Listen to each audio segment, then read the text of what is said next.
Olá, queridos irmãos, graça e paz. Espero que todos estejam bem e bem guardados em casa, né? É a nossa campanha, temos que ficar assim.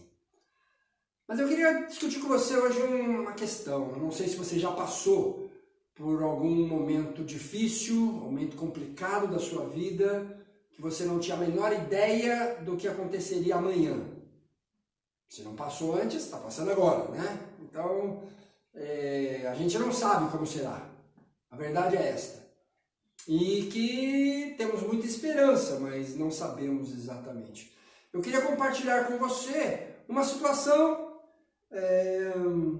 semelhante acontecida com o profeta Isaías. No capítulo 6, Isaías capítulo 6, diz assim o texto da palavra que eu queria compartilhar. No ano da morte do rei Uzias, eu vi o Senhor assentado sobre um alto e sublime trono, e as abas de suas vestes enchiam o templo. Serafins estavam por cima dele, cada um tinha 6 asas. Com 2 cobria o rosto, com 2 cobria os pés, e com 2 voava. E clamavam uns para os outros, dizendo: Santo, Santo, Santo é o Senhor dos exércitos. Toda a terra está cheia da sua glória. As bases do limiar se moveram à voz do que clamava, e a casa se encheu de fumaça. Então, disse eu, ai de mim, estou perdido, porque sou homem de lábios impuros, habito no meio de um povo de impuros lábios, e os meus olhos viram o Rei, o Senhor dos exércitos. Então, um dos serafins voou para mim, trazendo na mão uma brasa viva, que tirara do altar com uma tenaz.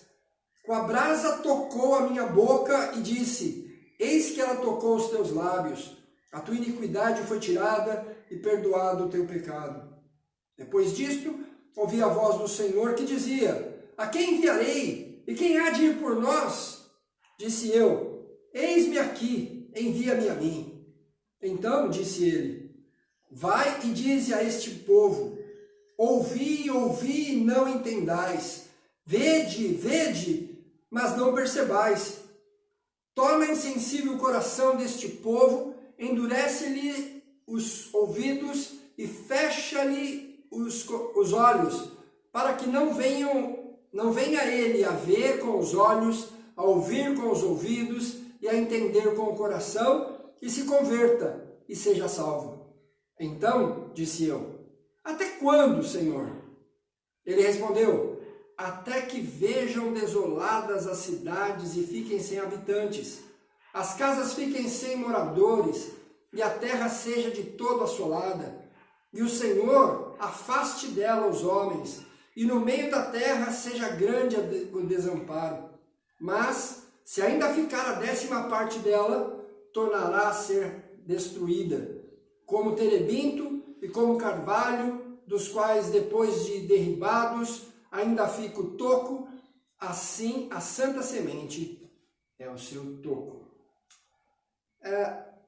O que eu queria compartilhar com vocês é a situação de Isaías. Os historiadores entendem que Isaías era um estadista, era alguém que vivia no palácio, era alguém que tinha o seu ministério servindo em algum departamento lá do palácio, porque ele era parente do rei. E nesse período aqui, era o período daquelas alternâncias de rei bom, rei mau, rei bom, rei mau em Israel. E toda vez que o rei era mau, isso levava o povo à idolatria, ao afastamento de Deus. E quando o rei era bom, isso aproximava as pessoas de Deus, fazia com que o povo pudesse levar uma vida saudável espiritualmente, e isso fazia com que houvesse prosperidade no meio do povo. O problema que acontece aqui, Isaías está descrevendo, portanto não está acontecendo em ato presente, mas ele depois está descrevendo o que aconteceu, é que o seu chamado para ser profeta acontece no ano em que o rei Uzias morre. Uzias, também chamado de Azarias, né? Ele morre. E quem o substituiria? Essa era a questão. Como seria a pessoa que haveria de assumir o trono depois da morte deste rei que era bom. E isso fez com que Isaías ficasse muito preocupado e vai para a casa de Deus pensando nessas coisas. E então, quando o trono está vazio, porque o rei faleceu, o rei morreu, outro vai assumir. Quem é que vai sentar no trono? Quando Isaías chega na casa de Deus e provavelmente sua mente está turvada por causa dessas coisas todas, ele tem uma visão. E nesta visão, Isaías vê que o trono não está vazio, não. Tem alguém sentado nele. E aquele que está sentado é soberano. E este trono, que é um trono celeste, é muito maior do que o trono de Israel, o trono de Judá. É muito maior. Ele governa sobre o mundo, ele governa sobre o universo, governa sobre os seres visíveis e sobre os seres invisíveis. Os anjos, os querubins, os serafins estão ao seu redor para servi-lo. O mundo criado, tudo que existe, também está a seu serviço. E ele está sentado no trono, governando. Não há motivo para Isaías ficar amedrontado, não há motivo para Isaías ter o seu coração, a esperança do seu coração roubada. Pelo contrário. Se você olhar para o texto, você vai ver que Isaías tem uma percepção muito grande de si mesmo nesse momento.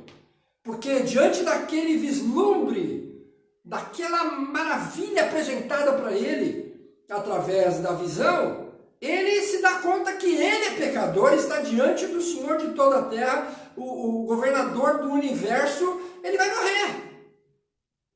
Por isso, Deus prepara para ele um dos serafins que traz uma brasa, toca na sua boca, e ele então, por conta disso, é purificado.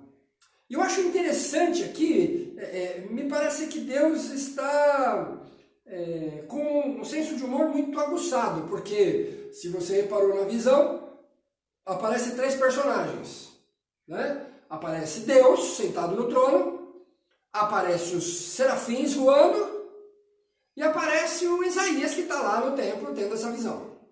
E a voz de Deus pergunta: quem vai? Quem é que vai anunciar? Quem é que eu vou chamar? Bom, só tinha os serafins que já estavam servindo a Deus e o Isaías que estava lá. Mas a pergunta é interessante, né? Quem é que vai fazer isso? Quem é que vai anunciar? Provavelmente o Isaías olhou para o lado, olhou para o outro, só estava sozinho, né? Ele disse: Senhor, se fosse eu e você, talvez a gente falasse assim: Senhor, veja bem, já que não tem mais ninguém aqui, já que estou só eu vou. Ou então poderia dizer alguma coisa do tipo: eu vou, Senhor, eu até posso ir, o Senhor sabe, eu posso ir, mas eu só vou se o Senhor me der o poder de eu fazer uma oração e a pessoa ficar curada. As minhas palavras, quando eu pronunciar essas palavras, as pessoas vão se converter. Eu ser uma pessoa famosa, uma pessoa que vai arrebatar multidões, aí eu vou. Mas não é o que acontece, né? É maravilhoso perceber o entusiasmo de Isaías. Quando ele ouve essa voz, né? O Senhor falando com ele: a quem enviarei? Quem há de ir por nós? O texto diz: eu estou aqui, eu quero ir, deixa eu ir, Senhor, deixa eu ir. Isaías está empolgado, por quê? Talvez você esteja pensando, porque ele é o grande Isaías, né? Um dos profetas maiores. O volume de texto dele é enorme. É o que mais no Antigo Testamento falou sobre o Messias. É maravilhoso o texto de Isaías. Mas só que Isaías não sabia. Eu e você sabemos porque nós temos o texto dele. Mas ele não sabia como seria o seu ministério. E a palavra de Deus, a partir do versículo 9, não dá grandes incentivos para isso. Pelo contrário, diz que o ministério dele vai ser dureza. Porque as pessoas não vão ouvir. Ele vai pregar, mas os ouvidos das pessoas estarão entupidos. Os olhos das pessoas, mesmo vendo milagres, não acreditarão. O coração das pessoas não estará nas coisas de Deus. Esse vai ser o ministério de Isaías.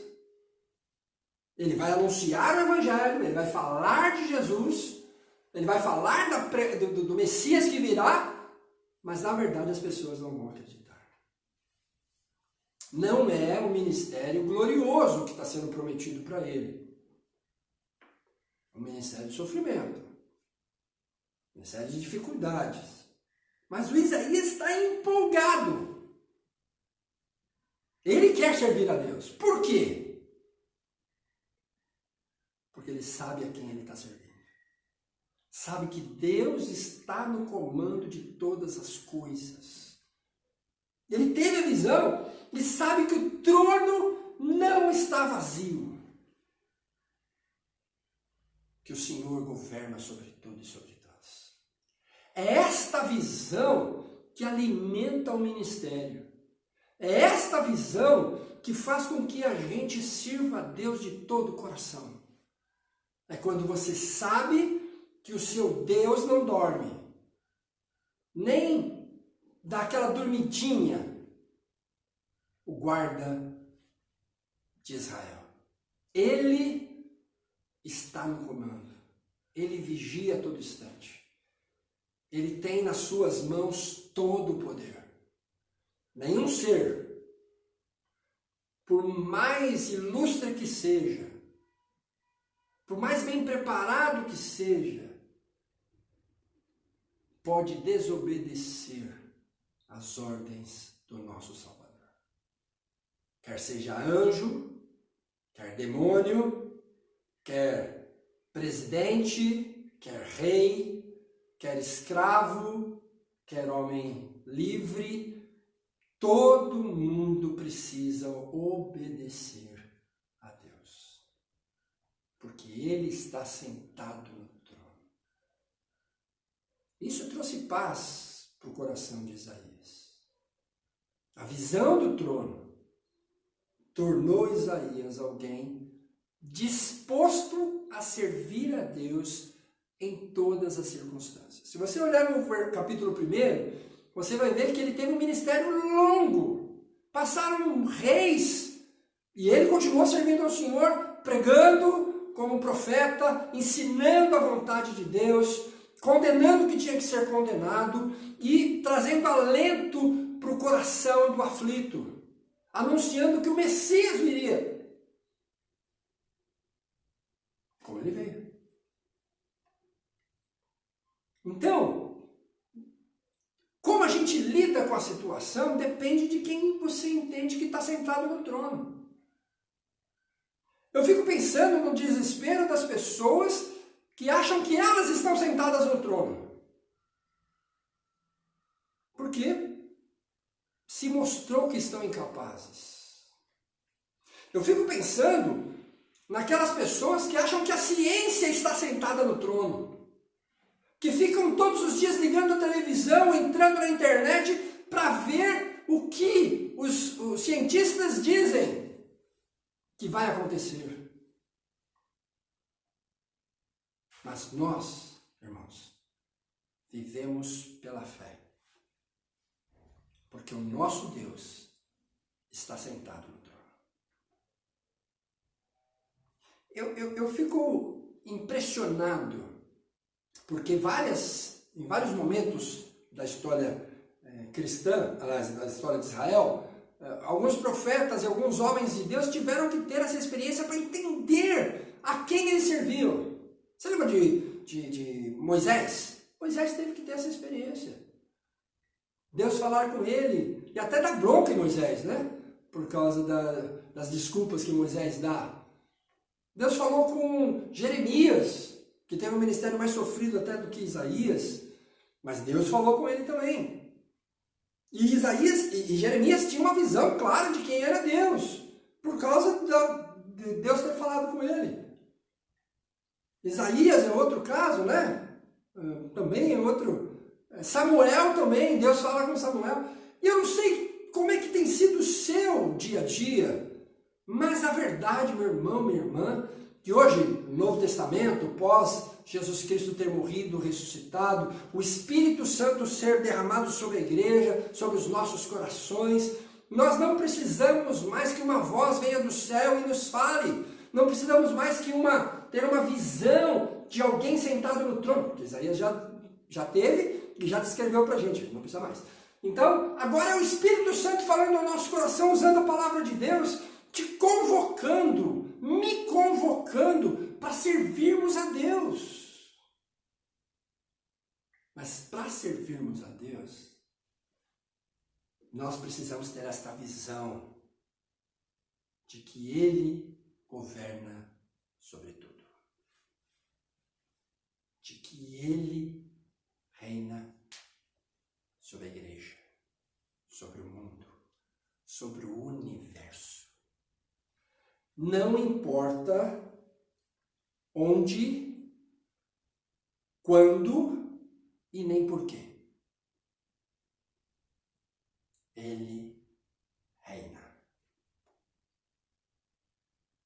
Que Deus possa fortalecer o seu coração, te encher de entusiasmo e aproveitar esse momento difícil que nós atravessamos também, todas as incertezas que o momento requer, para encher seu coração de esperança e confiança no Deus maravilhoso que está sentado no trono. Vamos orar. Ó Deus eterno, nós te agradecemos pela tua fidelidade, porque o Senhor é o mesmo ontem, hoje e o será para sempre. E o Senhor, por causa das suas misericórdias, nos chamou e nos vocacionou para estarmos na tua presença e te servirmos de todo o coração. Mesmo que a terra tumultue, mesmo que haja situações em que nós não tenhamos controle nenhum, nós ainda assim cremos que o Senhor é o nosso Deus, que o Senhor reina, que o Senhor governa com mão poderosa, braço estendido, que o Senhor é o Deus da misericórdia e que usa de misericórdia para com o teu povo. Por isso, Senhor, enche o nosso coração de esperança, de confiança e de gratidão. E que isso gere em nós entusiasmo por sermos chamados teus filhos. Em nome de Jesus, para a glória do teu nome nós oramos. Amém. Que Deus te abençoe e te guarde. Fique na paz.